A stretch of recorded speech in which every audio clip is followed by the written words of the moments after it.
चल गईलू जिंदगी खराब कके, रोवतानी जान हम शराब धके।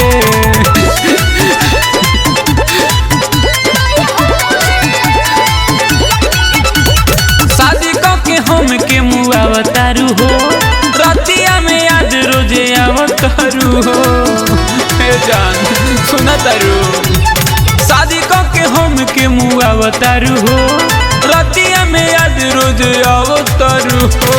भले हमार घूंटा उठौले बलम, बाकी दिल से करी ले तोहरे पसंद, रोवतानी ससुर रहे। भले मांगू में बतिया के से दूर, न बानी तो से दूर, फिर मिलब नहीं हो रहे में। भले मांगू में बतिया के से दूर, न बानी तो से दूर, मिलब नहीं हो रहे में।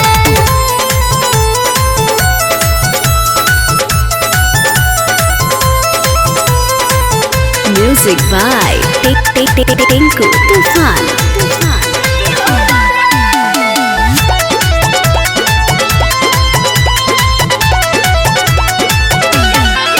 पापा भेज देले पियावा के साथे हो, जानू साथे हो।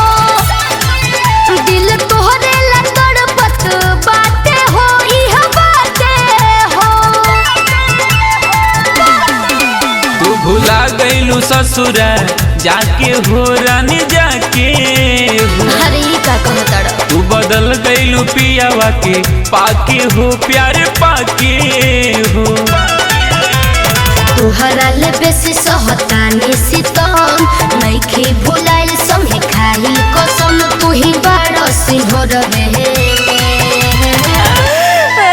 भले मांगू में बतिया के से नूर, ना बानी तो से दूर, फिर मिलब नहीं हो रहे में। भले मांगू में बतिया के से नूर, ना बानी तो से दूर, मिलब नहीं हो रहे में।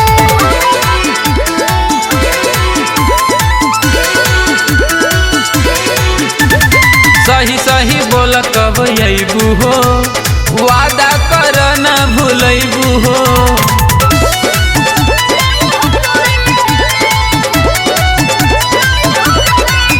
हम चाहिए के भूल ना पाइब हो, भूल ना पाइब हो। तारा बिना धन जे मरी जाइब हो, मरी जाइब हो। भूला के पापा के नई हरे आओ हो, चली आओ। हम सोचतानी अब टिंकू के मत तड़े पाओ हो, जल्दी आओ हो। बाटे मजबूरी जान बुझ मोर बात, सातो जन्म लेना छोड़ब साथ, पाड़ दिल के भीतर रहे में। भले मांगू में बतिया के से नूर, ना बानी तो से दूर, फिर मिलब नहीं हो रहे में। भले मांगू में बतिया के से नूर, ना बानी तो से दूर, मिलब नहीं हो रहे में। अगर आप चाहते हैं कुमार डिजिटल चैनल के ऑडियो वीडियो सबसे पहले आप तक पहुंचे, तो लाल बटन दबाकर चैनल को सब्सक्राइब करें और हाँ, बेल आइकन को दबाना ना भूलें।